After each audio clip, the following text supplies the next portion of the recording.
चलिए अब रुख करते हैं ब्रोकर बोलेगा। बहुत सारे ब्रोकरेज हाउस की तरफ से बहुत सारी रिपोर्ट्स है, बहुत सारे शेयरों पे रिपोर्ट है। उनमें से बहुत सारे शेयर ऐसे हैं जिनमें कि आपका रुझान होगा, और कोशिश ये हम करते हैं कि जिनमें आपका रुझान हो उन शेयरों को ज़्यादा वरीयता दी जाए। तो हर्ष के पास चलते हैं और पूछते हैं आज का पहला शेयर कौन है। हर्ष बताइए। जी, बेलराइज इंडस्ट्रीज़ की हम लोग बात कर रहे थे, तो इसके नतीजे भी आए हाल ही में, और जेफरीज ने यहाँ पर खरीदारी की सलाह दी और 135 के लक्ष्य दिया। अभी स्टॉक जो 136 के आसपास ट्रेड कर रहा है यहाँ पर। हो सकता है मे बी कि जो 135 के पीछे हमने जो तेज़ी देखी स्टॉक में, एक रीज़न ये भी रहा हो। लेकिन यहाँ पर इनका इनका साफ तौर पर कहना है कि जो नतीजे हैं वो हर मोर्चे पर बेहतर रहे हैं। यहाँ पर अगर आप एबिटा की बात करें, एक एस्टिमेट मान के चला जा रहा था कि 4% के आसपास बढ़ते हुए दिखेंगे, लेकिन यहाँ पे 17% का जंप देखने को मिला है। रेवेन्यू के मोर्चे पर Y-on-Y बेसिस पे 27% ये बढ़ता हुआ दिखा है। इनका कहना है एक छोटा सा जो कंसर्न है वो नेट इंटरेस्ट खर्च को लेकर है, वो अनुमान से ज़्यादा है, लेकिन वो Y-on-Y के हिसाब से तो कम है, लेकिन क्वार्टर ऑन क्वार्टर बेसिस पे वो थोड़ा ज़्यादा दिखता है। ये एक चीज़ है। इसके अलावा उनका कहना है कि हर एक मोर्चे पर नतीजे अच्छे हैं, चाहे आप एबिटा की बात कर लीजिए, यहाँ पे प्रॉफिट की बात कर लीजिए, और रेवेन्यू के मोर्चे पे भी, और आगे के लेके भी ग्रोथ काफ़ी पॉजिटिव इनको दिख रही है।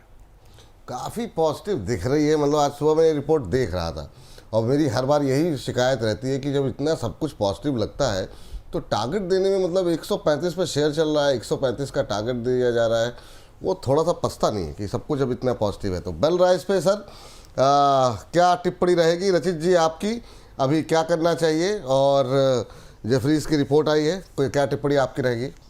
सर, इसको मैंने क्यों पकड़ने की कोशिश करी है बेलराइज को, क्योंकि अब मैं वापस दर्शकों को बोलूंगा कि प्लीज हिस्टोरिकल वीडियो आप जाके देखिए, और हमने बहुत क्लियरली टारगेट्स दिए थे बेलराइज के 135 का जेफरीज अभी आपको टारगेट लेकर दिए हैं। गोरे थोड़े से स्लो हो गए इस बार।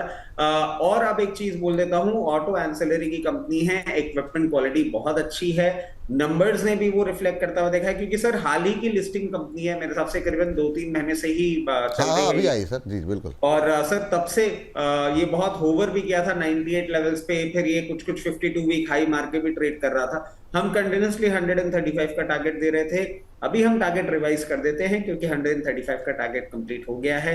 148 आपको नियर टर्म में देखने को मिल सकता है। अगर आपने मीडियम टर्म का इन्वेस्टमेंट कर रखा है, बिल्कुल बने रहें, कोई भी परेशानी नहीं है। हम टारगेट आगे बढ़ा देते हैं, 148 का टारगेट, आप आराम से पोजीशन मेंटेन करें। ठीक, ये बात बेलराइज को लेकर के निकल के आ रही है। इस बीच हमारे एक दर्शक कमेंट्री कर रहे हैं, जितनी देर में आपने बोला कि 1 बजे सवाल पूछिएगा, उतनी देर में आपने मेरा सवाल ले लिया होता। तो सर अब लोग क्या जाए। लाइव स्टूडियो जो कह रहे हैं विपुल सर, गुफ्फू खां जी का सवाल आपको एक बार में दिख जाता है, मेरा सवाल 150-300 SMS करने के बाद भी नहीं दिखता है, ऐसा क्या है गुफ्फू खां के SMS में? आप लोग मतलब जो है क्या ही कहा जाए। हर्ष के पास चलते हैं, और हर्ष जी बताइए अगली कंपनी क्या है? टीटागढ़ रियल सिस्टम्स की सर हम लोग बात कर लेते हैं। मॉर्गन स्टैनली की रिपोर्ट है, ओवरवेट की सलाह दी और 1027 रुपये के इन्होंने लक्ष्य दिया है। स्टॉक में तेज़ी देखने को मिल रही है। इनका देखिए कहना है कि रेवेन्यू जो है वो अनुमान से काफ़ी कम रहा है। यहाँ पर एक्सपेक्टेशन थी उसके हिसाब से 24% नीचे रहा है यहाँ पे। इसमें बड़ी वजह जो रही है वो फ्रेट रेवेन्यू जो है उसमें आप देखिए वो कम होना एक बड़ा कारण माना जा रहा है। इसके अलावा व्हील सेट सप्लाई जो है वो भी कम होती हुई दिखी है यहाँ पे। पैसेंजर, हालांकि पैसेंजर सेगमेंट का जो रेवेन्यू है वो अच्छा खासा एक जंप देखने को मिला है, लेकिन एडजस्टेड प्रॉफिट आफ्टर टैक्स की बात करें वो भी अनुमान से 52% नीचे है। ऑपरेटिंग मिक्स या फिर जेवी की बात कीजिए तो वहाँ पर भी एक लॉस देखने को मिला है, लेकिन उसके बावजूद इन्होंने एक बम्पर यहाँ पर टारगेट्स दिए। बम्पर टारगेट यहाँ पर निकल करके आए हैं टीटागढ़ को लेकर के 1027 तक का। अभी हम लोग थोड़ी देर पहले ही रेलवे स्टॉक्स पे बात कर रहे थे। इस पर प्रदीप जी की टिप्पणी लेते हैं। प्रदीप सर, मॉर्गन स्टैनले का 1 साल का ये करीब लक्ष्य निकल के आया है 1027, सहमत हैं इससे आप? हाँ बिल्कुल जी, बिल्कुल सही। मुझे लगता है कि स्टॉक आना चाहिए। अभी 795 के आसपास ट्रेड हो रहा है, तो मुझे लगता है कि एक बार अगर 770 760 के आसपास कभी भी आता है आप बाई करके जाइए। आपको स्टॉक 950 1000 के ऊपर बहुत जल्दी आते हुए दिखेंगे। और बेलराइज को लेके जैसे कि अभी रचित जी ने बताया, तो आपको भी याद होगा कि एक दिन 110 के आसपास था, 135 का मेरा भी कॉल था। हाँ, 135 का अचीव हुआ, और मुझे लगता है कि रचित जी ने भी बताया 148 150 आना चाहिए। ये अभी डेली चार्ट में देखा जाए तो फ्लैट पैटर्न चल रहा है। So according that history repeat itself, वो मुझे लगता है कि बार बार रिपीट करने वाला है। 120 के नीचे खराब हो जाएगा, लेकिन जिस तरीके से रैली है मुझे लगता है कि 165 170 जाने के लिए बेलराइज रेडी हो रहा है। और टीटागढ़ रेल में मुझे लगता है कि सर 1050 1000 के ऊपर बहुत जल्दी आपको देखने को मिलेगा, लेकिन बाई करना है करंट जोन से नहीं, 20-30 पॉइंट नीचे करना है बाई।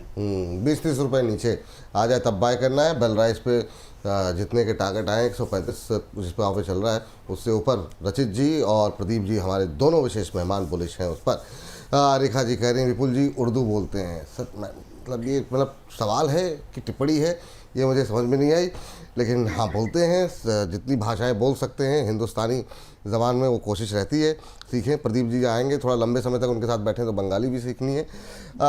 ज़रा बताइए हर्ष अगली टिप्पणी आपकी। जी, हिंडाल्को की हम लोग बात कर लेते हैं। यहाँ पे हिंडाल्को में नुवामा की रिपोर्ट है, खरीदारी की सलाह दी और 776 रुपये प्रति शेयर के भाव का इन्होंने लक्ष्य दिए।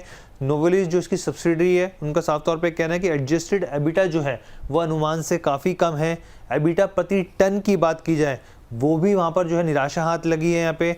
और जो ये तमाम तरह के जो डिसअपॉइंटमेंट देखने को मिला है इसमें कई बड़े कारण हैं, जिसमें यूएस टैरिफ की तो बात है ही है, साथ में कम स्क्रैप स्प्रेड जो है उसकी भी स्थिति देखने को मिली है। बेसिकली जो स्क्रैप मेटल होता है उसका जो पूरा तैयार मेटल होता है तो उसके बीच की एक स्थिति होती है, और ख़राब प्रोडक्ट मिक्स भी एक बड़ा कारण है। इसके साथ ही जो टैरिफ इम्पैक्ट है ये डाटा निकल कर आया है, $28 मिलियन का आसपास ये इम्पैक्ट देखने को मिला है। भविष्य में जो है स्क्रैप स्प्रेड जो है उसमें सुधार देखने को मिल सकता है और जो लागत की स्थिति वो भी बेहतर होती हुई दिख सकती है। ये बात जो है हिंडाल्को को लेकर के निकल के आई है 776 के टारगेट। रचित सर मेटल को लेकर के आपका व्यू क्या है? मेटल पे काफ़ी सारे सवाल भी हमारे पास रहते हैं, लेकिन ज़्यादातर सवाल तो स्टील को, सेल को, टाटा स्टील को लेकर रहते हैं, लेकिन अभी हिंडाल्को में क्या करना चाहिए? और आप इस रिपोर्ट से नुवामा की सहमत हैं? सर एक्चुअली मैं समझ ही नहीं पा रहा हूँ, ये पहली रिपोर्ट थी टीटागढ़ पे, उसमें भी बोले रिजल्ट खराब है, टारगेट ऊपर दे दिया। इधर भी बोल रहे हैं रिजल्ट खराब है, प्रेशर भी है, इंटरनेशनल ट्रेड की प्रॉब्लम भी है, तब भी नंबर ऊपर कर दिए। या तो ये टारगेट रिवाइज करें अपना, या ये बोलते हैं रिजल्ट खराब है खरीद लो। तो मैं समझ नहीं पा रहा हूँ सर, थोड़ा कम समझ पा रहा हूँ। मेरी समझ से अभी ये अपसाइड के लिए तैयार नहीं है। जिस तरीके से ये चल रहा है हो सकता है आपको 636 रुपीज तक देखने को मिल जाए, और एक्सट्रीम मार्केट वॉलेटिलिटी के दौरान 620 लेवल्स तक भी ये आने का दमखम रखता है। मेरी समझ से कोई रिवर्सल इन नियर फ्यूचर नहीं है। दो मेटल में मैं धीरे धीरे बुलिश हो रहा हूँ, बट इस रिजल्ट के बाद हिंडाल्को में थोड़ा सा डाउनसाइड और देखने को मिल सकता है। आपको परफॉर्मेंस देखने को मिलेगा जब ये 694 696 लेवल्स के ऊपर सस्टेन करके बंद होगा, उसके बाद आपको जाता हुआ दिख सकता है 770 और 820 रुपए। अभी कुछ नहीं, अभी तो डाउनसाइड ही दिख रहा है। अभी तो डाउनसाइड ही दिख रहा है हिंडाल्को पर। ये टिप्पणी है लास्ट आज का जो ब्रोकर बोले का शेयर है उसके लिए चलते हैं हर्ष के पास। हर्ष आखिरी शेयर कौन सा होगा? एस्ट्रल की बात कर लेते हैं, और पिटाई चल रही है स्टॉक की, और यहाँ पर आप देखिए मॉर्गन स्टैनली की रिपोर्ट है, इक्वल वेट की सलाह दी है और 1489 रुपीज़ प्रति शेयर के भाव का इन्होंने यहाँ पे टारगेट रखा है। यहाँ पे सबसे पहले इनका कहना है रिपोर्ट में तमाम मोर्चों पर जो नतीजे हैं वो काफ़ी ज़्यादा निराशाजनक रहे हैं। यहाँ पर वॉल्यूम ग्रोथ देखें वो फ्लैट है, यहाँ पे रियलाइजेशन में अच्छा खासी गिरावट देखने को मिली है, और रेवेन्यू जो है वो मिक्स रहे हैं यहाँ पर। लेकिन प्लम्बिंग की बात कर लीजिए, एडहेसिव की बात कर लीजिए या पीवीसी की बात कर लीजिए, तमाम सेगमेंट में ना जो नंबर्स है वो काफ़ी ज़्यादा निराशाजनक लगे, और इसी के हिसाब से इन्होंने कहा है कि यहाँ पर जो इक्वल वेट की सलाह देते हुए ये टारगेट्स दिए। ये टारगेट है स्टल पाइप पे।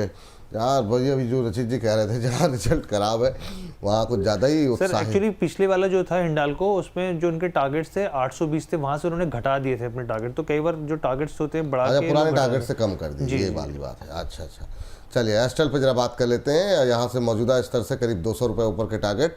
प्रदीप जी क्या टिप्पणी रहेगी आपकी? रचित जी ने जो बताया ना बहुत ही इंटरेस्टिंग पॉइंट है। पॉइंट वही है कि कभी कभी जो है स्टॉक खराब हो जाता है, आप बाई कॉल दे देते हो, कभी कभी स्टॉक अच्छा होता है फिर भी आपका टारगेट नीचे आ जाता है। तो आई थिंक देखो उनका देखने का नज़रिया कुछ अलग है, अब हमारा देखने का नज़रिया कुछ अलग है। अब द थिंग इसकी, जैसे कि अभी हिंडाल्को को लेके रचित जी बात कर रहे थे, मैं उनके साथ पूरा एग्री करता हूँ। अभी डेली कैंडल खराब है, वीकली कैंडल भी मैं देख रहा हूँ, वीकली कैंडल भी खराब है। तो हो सकता है कि उनका टारगेट जो है वो आ जाए, लेकिन उनका जो है टारगेट वो देख रहे हैं कि टारगेट और लेकिन वो कब बाई करने के लिए वो लेवल नहीं दे रहा है कि आपको बाई कब करना है। जैसे कि अभी हिंडाल्को 667 के आसपास चल रहा है। एज पर द चार्ट मुझे लगता है कि स्टॉक एक बार 645 650 तो पॉसिबल है। उन्होंने टारगेट तो दे दिया, लेकिन कब बाय करना है वो लेवल नहीं बताया। अब एस्ट्रल का देखिए, एस्ट्रल का जिस तरीके से यहाँ पे ब्रेकडाउन आया है, मुझे हर्ष जी बताने से पहले ही मुझे लग रहा था या तो इसका कोई लंबा टारगेट देने वाला है या तो कुछ 1400-1500 के आसपास, बस वही है, वही हुआ। देखिए मुझे नहीं लगता कि इस काउंटर पे भी अभी 7% नीचे है। और जिस तरीके से डे लो के आसपास ही है, 1275 के आसपास ट्रेड कर रहा है, 1279 के आसपास ट्रेड कर रहा है, 1275 डे लो है। मुझे नहीं लगता कि इस काउंटर पे इमीडिएट लेवल पे आपको बाई भी करना चाहिए और 1400 तक जाने के लिए अभी रेडी हो रहा है। देखिए मैं क्योंकि ज़्यादा टेक्निकल एनालिसिस देखता हूँ, तो एज पर द टेक्निकली मैं बात करता हूँ, तो टेक्निकली इसका जो सपोर्ट एक है, अगर मैं थोड़ा लंबा चला जाऊंगा तो 1205 से लेके 1210, अगर ये ब्रेक किया तो इसे बाई ही नहीं करना है नेक्स्ट 6 से 8 महीने में मुझे। अब करेंट जोन से क्या करना है, करेंट जोन से मुझे कुछ नहीं करना है। अगर एक बार 1320 1330 के ऊपर सस्टेन होता है, उस केस में मैं एक बस फिर से रिव्यू करूंगा, देखूंगा, लेकिन इस जोन से तो मुझे कुछ नहीं करना। सो मेरे तरफ से तो अभी ना है, तो इसमें कुछ नहीं करना अभी। और रजत जी ने जो बहुत ही बात बताया बहुत ही इंपॉर्टेंट है, वो लोग टारगेट तो दे देते हैं लेकिन कब आपको बाई करना है वो लेवल नहीं होता है, वो थोड़ा मुझे लगता है कि वो देखना चाहिए। बिल्कुल बिल्कुल बिल्कुल सही कहा सर। और अब समय समाप्त जो है हो रहा है इस सेगमेंट का भी। तो हर्ष, बहुत बहुत शुक्रिया, धन्यवाद आपका इस चर्चा में जुड़ करके इन तमाम अच्छे अच्छे शेयरों पे बातचीत करने के लिए। बहुत बहुत धन्यवाद। इस बीच अंकुर जी कह रहे हैं, बड़ा इंटरेस्टिंग कमेंट आते हैं। कार्यक्रम समाप्त करने से पहले इसको जस्ट टिप्पणी को अवश्य पढ़ लेते हैं। डिफेंस कर रहे थे रोज, तब तक किसी ने करेक्शन नहीं बोला। जब से करेक्शन आ गया है तो सबके मुंह में दही जम गया है। कहीं दही नहीं जमा है, कहीं मट्ठा नहीं जमा है। और कल भी डिफेंस पे चर्चा हुई थी, कल भी चर्चा करेंगे। आप लोगों की सेवा में तत्पर हैं, कहीं नहीं जा रहे हैं। नहीं कोई दही है, नहीं कोई मट्ठा है, परेशान मत होइए आप लोग। बात करते रहेंगे, अच्छे अच्छे शेयरों पे बातचीत होती रहेगी। हाँ, थैंक यू, धन्यवाद आपका आज की चर्चा में जुड़ने के लिए। इस सेगमेंट को करते यहीं पर समाप्त।